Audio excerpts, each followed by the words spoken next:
इस रात मदीना में एक आयत नाजिल हुई जिसने पूरी कायनात को हिला कर रख दिया।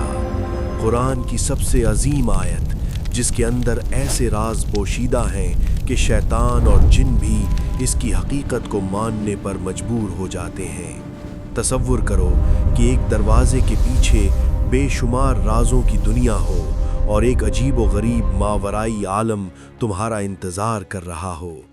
आयतल कुर्सी इसी दरवाजे की एक कुंजी है। इसके अंदर इसमें आज़म से मुताल्लिक निशानियां मौजूद हैं जो हज़ारों साल से पोशीदा हैं। ये वो आयत है जिसकी मदद से बुज़ुर्ग अपनी रूहानी बसीरत खोला करते थे और जिस्मानी और रूहानी दोनों जहानों में गहरे सफ़र तय करते थे। आज तुम जानोगे कि जादूगर, जिन और शयातीन आयतल कुर्सी से क्यों डरते हैं और उसके राज भी समझोगे।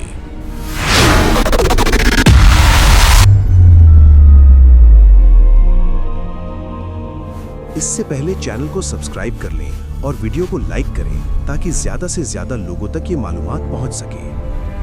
औज़ु बिल्लाहि मिनश शैतानिर रजीम, बिस्मिल्लाहिर रहमानिर रहीम। अल्लाह, इसके सिवा कोई माबूद नहीं। वो जिंदा है, सबको कायम रखने वाला है, ना उसे ऊँग आती है ना नींद। जो कुछ आसमानों में है और जो कुछ जमीन में है सब उसी का है। कौन है जो उसके हुजूर उसकी इजाजत के बगैर सिफारिश कर सके? वो जानता है जो कुछ उनके सामने है और जो कुछ उनके पीछे है, और वो उसके इल्म में से कुछ भी हासिल नहीं कर सकते मगर जितना वो चाहे। उसकी कुर्सी आसमानों और जमीन पर मुहीत है और उनकी हिफाजत उसे थकाती नहीं। वही बुलंदो बाला अजमत वाला है। आयतुल कुर्सी सूरतुल बकरा की आयत नंबर 255 है और इसमें 9 जुमले हैं। एक सही हदीस में नबी सल्लल्लाहु अलैहि वसल्लम ने फरमाया कि इस आयत में इसमें आज़म मौजूद है। इसमें आज़म का मतलब है अल्लाह का सबसे बड़ा नाम या वो नाम जो सबसे ज्यादा अजमत, कुदरत और तासीर वाला हो। नबी सल्लल्लाहु अलैहि वसल्लम ने फरमाया कि अल्लाह की कुर्सी पूरी कायनात से भी बड़ी है जो हमारी अक्ल से बाहर है, लेकिन अल्लाह के अर्श के मुकाबले में कुर्सी एक छोटे से लकड़ी के टुकड़े की मानंद है, जैसे किसी वसी सहरा में फेंक दिया गया हो। आयतुल कुर्सी अल्लाह की कुर्सी, उसके अर्श, उसकी कुदरत, उसके इल्म, उसकी हुकूमत, उसकी जिंदगी, हमेशा जिंदा रहने और बेपाया कुव्वत का बयान करती है। ये वो आयत है जो इसमें आज़म के सबसे करीब समझी जाती है। अगर हम देख सकें कि गैब की दुनिया में जब आयतुल कुर्सी पढ़ी जाती है तो क्या होता है, तो हमारे दिल कांप उठें और हम बर्दाश्त भी न कर सकें। नबी सल्लल्लाहु अलैहि वसल्लम से बहुत दिलचस्प अहादीस मनकूल हैं जो बताती हैं कि आयतुल कुर्सी दूसरी आयात से मुख्तलिफ है। हज़रत अबू हुरैरा रज़ी अल्लाह अन्हु बयान करते हैं कि रसूलुल्लाह सल्लल्लाहु अलैहि वसल्लम ने मुझे ज़कात के माल की हिफाजत पर मुकर्रर किया था। एक रात मैंने एक मखलूक को देखा जो बहुत लंबा और अजीब था। मैंने कहा अस्सलामु अलैकुम। उसने जवाब दिया। मैंने पूछा तुम जिन हो या इंसान? उसने कहा मैं जिन हूँ। मैंने कहा अपना हाथ दो। उसने हाथ दिया। उसका हाथ कुत्ते के पंजे जैसा था और उस पर बाल भी थे। मैंने पूछा क्या जिन ऐसे ही होते हैं? उसने कहा जिन जानते हैं कि इनमें मुझसे ज्यादा बदसूरत कोई नहीं। मैंने पूछा तुम क्यों आए हो? उसने कहा मैं मोहताज हूँ, गरीब हूँ, मुश्किल में हूँ। मैंने उस पर यकीन किया, उसे कुछ खाना दिया और छोड़ दिया। उसने वादा किया कि दोबारा नहीं आएगा। सुबह जब रसूलुल्लाह सल्लल्लाहु अलैहि वसल्लम के पास गया तो आपने फरमाया, अबू हुरैरा, कल रात जिसे तुमने पकड़ा था उसका क्या हुआ? यानी नबी सल्लल्लाहु अलैहि वसल्लम को पहले से इल्म था। मैंने बताया कि मैंने उसे छोड़ दिया। आपने फरमाया, उसने झूठ कहा, वो दोबारा आएगा। दूसरी रात वो फिर आया और मैंने उसे पकड़ लिया। उसने बहुत मिन्नत समाजत की और मैंने फिर छोड़ दिया। सुबह आप सल्लल्लाहु अलैहि वसल्लम ने फरमाया, वो फिर झूठा है, वो फिर आएगा। तीसरी रात वो फिर आया। मैंने कहा अब तुम्हें नहीं छोड़ूंगा। उसने कहा अगर तुम मुझे छोड़ दो तो मैं तुम्हें एक फायदेमंद बात बताऊंगा। मैंने कहा बताओ। उसने कहा जब तुम सोने जाओ तो आयतुल कुर्सी पढ़ लिया करो। अगर तुम ऐसा करोगे तो अल्लाह ताला तुम्हारे लिए एक फरिश्ता मुकर्रर कर देगा जो सुबह तक हिफाजत करेगा और कोई शैतान तुम्हारे करीब नहीं आएगा। جب ابو ہریرہ رضی اللہ عنہ نے صبح یہ بات نبی صلی اللہ علیہ وسلم کو بتائی تو آپ نے فرمایا اس نے سچ کہا اگرچہ وہ جھوٹا ہے۔ پھر فرمایا کیا تم جانتے ہو تم 3 راتوں سے کس سے بات کر رہے تھے؟ انہوں نے عرض کیا نہیں۔ آپ نے فرمایا وہ شیطان تھا۔ یہ ایک سچی حدیث کا واقعہ ہے۔ جو بھی یہ آیت پڑھتا ہے اللہ اس کے لیے فرشتہ مقرر کر دیتا ہے جو صبح تک حفاظت کرتا ہے۔ شیطان قریب نہیں آ سکتا کیونکہ اس کے گرد حفاظت کا حصار بن جاتا ہے۔ اب کرسی اور عرش کا مطلب کیا ہے؟ کرسی کا مطلب تخت ہے۔ نبی صلی اللہ علیہ وسلم نے اس کی مثال دی کہ 7 آسمان کرسی کے مقابلے میں ایسے ہیں جیسے ایک وسیع صحرا میں ایک چھوٹی سی انگوٹھی، اور کرسی عرش کے مقابلے میں بھی ایسی ہی ہے۔ کرسی اتنی وسیع ہے کہ تمام آسمان اور زمین اس کے اندر ہے، اور کرسی بھی عرش کے اندر ہے۔ اب سوچو تمہارا کمرہ، پھر محلہ، شہر، ملک، زمین، سورج کا نظام کہکشاں جس میں اربوں ستارے ہیں، پھر پوری کائنات جس میں کھربوں کہکشائیں ہیں، یہ سب کرسی کے مقابلے میں ایک چھوٹی سی انگوٹھی کی طرح ہے، اور کرسی عرش کے مقابلے میں بھی ایسی ہی ہے۔ سبحان اللہ۔ علماء کہتے ہیں کرسی جسمانی دنیا کا آخری حصہ ہے جس میں تمام آسمان و زمین شامل ہیں، مگر وہ بھی اللہ کے عرش کے مقابلے میں کچھ نہیں۔ آیت میں ہے کہ اس کی کرسی آسمانوں اور زمین کو گھیرے ہوئے ہے۔ حسن بصری رحمہ اللہ نے فرمایا کہ کرسی سے مراد اللہ کا علم ہے کیونکہ ہر چیز اسی کے علم میں ہے۔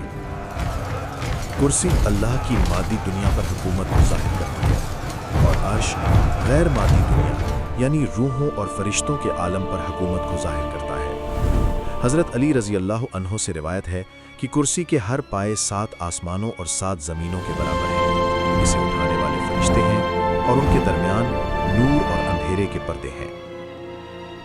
نبی صلی اللہ علیہ وسلم نے فرمایا کہ اللہ نے مخلوق کی تقدیر آسمان و زمین کی تخلیق سے پہلے لکھ دی تھی، اور اس وقت اس کا عرش پانی پر تھا۔ یہ کائنات مکمل توازن پر قائم ہے۔ اگر ایک لمحے کے لیے بھی اللہ اپنی قدرت روک لے تو سب ختم ہو جائے۔ ایک مثال ہے کہ اگر ایک سوئی کے سوراخ سے ہر سیکنڈ کروڑوں ایٹم گزرے تب بھی اسے بھرنے میں ہزاروں سال لگ جائیں، یعنی کائنات کی چھوٹی ترین چیزیں بھی اللہ کی قدرت سے قائم ہیں۔ ایک لمحہ بھی چھوڑ دیا جائے تو سب ختم ہو جائے۔ یہ آیت ہمیں یاد دلاتی ہے کہ ہم کس عظیم رب کے سامنے کھڑے ہیں۔ اس کو سمجھنے کے بعد انسان گناہ کیسے کر سکتا ہے، نماز کیسے چھوڑ سکتا ہے؟ نبی صلی اللہ علیہ وسلم نے حضرت ابی بن کعب رضی اللہ عنہ سے پوچھا کہ قرآن کی سب سے بڑی آیت کون سی ہے؟ انہوں نے کہا آیت الکرسی۔ آپ نے فرمایا تمہیں علم مبارک ہو۔ ایک حدیث میں ہے کہ جو شخص ہر فرض نماز کے بعد آیت الکرسی پڑھے اس کے اور جنت کے درمیان صرف موت رہ جاتی ہے، یعنی موت کے بعد وہ جنت میں داخل ہوگا۔ پھر آیت کے الفاظ کی تفسیر بیان کی گئی۔ اللہ سب سے بڑا نام ہے، اس کے سوا کوئی معبود نہیں، وہ ہمیشہ زندہ ہے، سب کو قائم رکھنے والا ہے، نہ اسے نیند آتی ہے نہ تھکن، سب کچھ اسی کا ہے، وہی دیتا ہے وہی لیتا ہے، کوئی اس کے بغیر اجازت سفارش نہیں کر سکتا، شفا بھی وہ دیتا ہے، رزق بھی وہ دیتا ہے، زندگی بھی وہ دیتا ہے، اسی سے مانگو اسی سے ڈرو۔ امام غزالی رحمہ اللہ فرماتے ہیں کہ اس میں اعظم دل کی پاکیزگی سے سمجھ آتا ہے۔ جب اللہ کی محبت دل میں آتی ہے تو زندگی بدل جاتی ہے۔ اللہ کا نام القیوم اس راز کا اہم حصہ ہے کیونکہ وہ ہر چیز کو قائم رکھتا ہے، کائنات کا ہر نظام اسی پر قائم ہے۔ نبی صلی اللہ علیہ وسلم نے فرمایا کہ کچھ لوگ اللہ کو اسم اعظم کے ذریعے پکارتے ہیں اور اللہ ان کی دعا قبول کرتا ہے۔ اللہ ہر چیز جانتا ہے، یہاں تک کہ اندھیرے میں ایک چونٹی کی حرکت بھی اس کا علم ہر چیز پر محیط ہے۔ آخر میں دعا کی گئی کہ اللہ ہمیں آیت الکرسی کو سمجھ کر پڑھنے کی توفیق دے اور اس کے ذریعے دنیا و آخرت میں کامیابی عطا فرمائے۔ اللہ ہم سب کی مغفرت فرمائے اور جنت الفردوس میں اعلیٰ مقام عطا کرے۔ اللہ لا الہ الا هو الحی القیوم لا تأخذه سنة ولا نوم له ما في السماوات وما في الأرض من ذا الذي يشفع عنده إلا بإذنه يعلم ما بين أيديهم وما خلفهم ولا يحيطون بشيء من علمه إلا بما شاء وسع كرسيه السماوات والأرض ولا يؤوده حفظهما وهو العلي العظيم